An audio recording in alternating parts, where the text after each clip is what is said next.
여러분 반갑습니다. 서목사의 말씀 창고의 서목사입니다. 오늘도 함께 말씀을 나누는 여러분들을 사랑하고 축복합니다. 좋아요와 구독을 눌러주세요.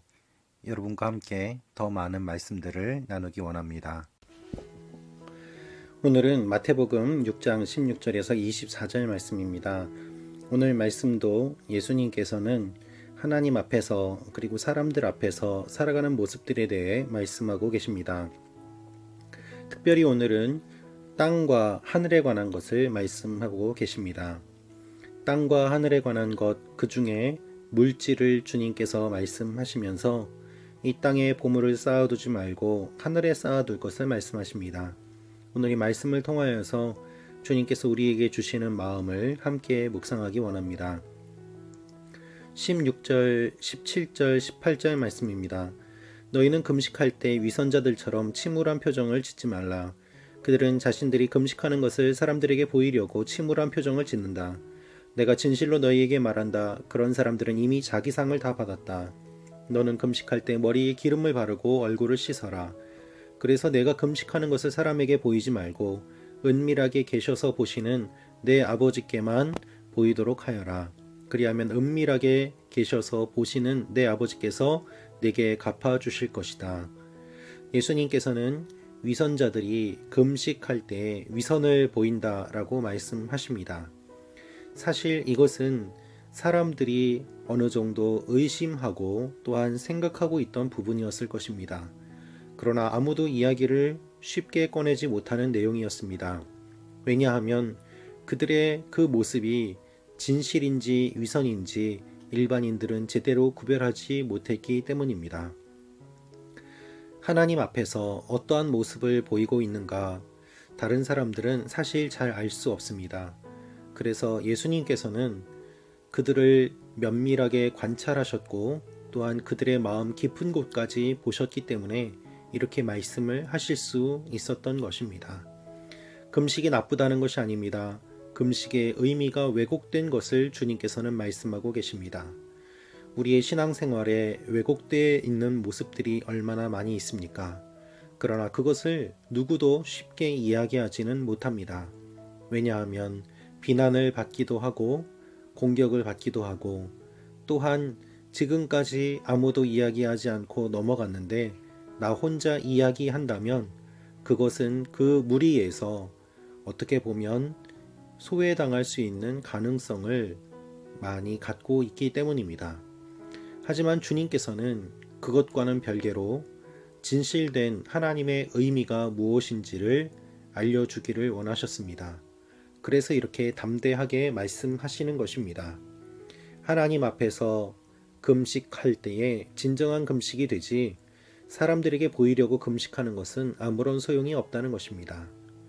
우리는 금식을 잘 하지 않습니다. 경건의 훈련도 하지 않습니다. 경건해 보이려고도 하지 않습니다. 그래서 바리새인들과 서기관들보다 더 못한 모습으로 살아갈 때가 얼마나 많이 있습니까? 주님께서 말씀하시는 것은 사람에게 보이려고 금식하는 것이 아니라 하나님 앞에 진실하게 금식하라고 하시는 것입니다. 그래서 우리의 삶도 하나님 앞에서 진실하게 살아가도록 최선의 노력을 다하고 훈련을 해야 함을 포함하고 있는 내용으로 말씀하고 계시는 것입니다. 그것에 대한 구체적인 내용이 또한 19절부터 등장합니다. 이번에는 물질에 관한 내용입니다. 19절입니다. 너희는 자기를 위해 이 땅에 보물을 쌓아두지 말라. 땅에서는 좀 먹고 녹슬어 못 쓰게 되고 도둑이 들어와 훔쳐가기도 한다. 여러분, 이 땅에 보물을 쌓아두지 말라고 하시는 말씀은 이 땅을 무시하고 돈을 무시하라는 의미가 아닙니다. 이 땅에 사는 것이 끝인 양 마치 천국이 없이 이 땅에서만 사는 것처럼 그렇게 살지 말라는 말씀입니다. 이 땅에 보물을 쌓아두는 사람이 사실 몇 명이나 되겠습니까? 창고를 짓고 먹을 것을 가득 쌓아두는 사람은 현대 우리가 살고 있는 이 시대에도 사실 그렇게 많지는 않습니다. 하루하루 살기가 빠듯하고 먹을 것이 부족한 것이 우리 대부분의 모습 아니겠습니까? 예수님 당시에도 역시 마찬가지였습니다. 사람들은 하루하루 먹고 살았고 또한 여유가 없었습니다. 가난한 사람들이 대부분이었습니다. 그럼에도 불구하고 주님께서는 그 사람들에게 이렇게 말씀하고 계시는 것입니다. 이 땅에 보물을 쌓아두지 말라.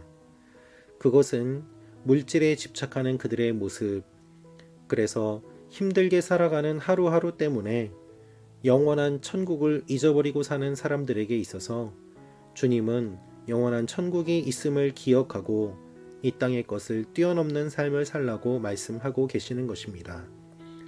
20절입니다. 그러므로 너희를 위해 보물을 하늘에 쌓아두라. 하늘에서는 좀 먹거나 녹슬어 못 쓰게 되는 일도 없고 도둑이 들어 훔쳐가지도 못한다. 내 보물이 있는 곳에 내 마음도 있는 법이다. 여러분, 우리 보물이 있는 곳에 우리의 마음도 있습니다. 우리가 어떻게 재정을 관리하는가는 우리의 영성과 관계가 있습니다.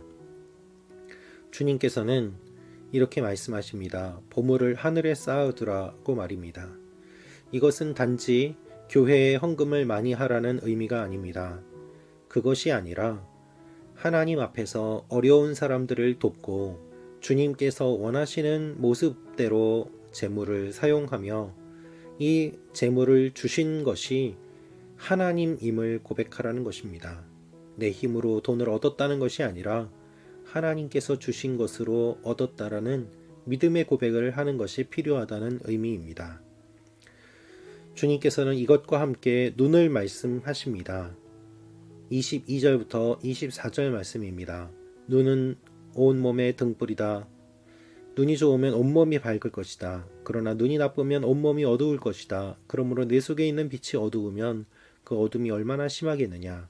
아무도 두 주인을 섬기지 못한다. 한쪽을 미워하고 다른 한쪽을 사랑하거나 한쪽을 중히 여기고 다른 한쪽을 무시할 것이다. 너희가 하나님과 재물을 함께 섬길 수 없다. 예수님 당시에 강한 햇빛으로 눈을 보호할 수 있는 것이 없는 사람들은 많은 사람들이 시력을 잃고 시력이 또한 약했습니다.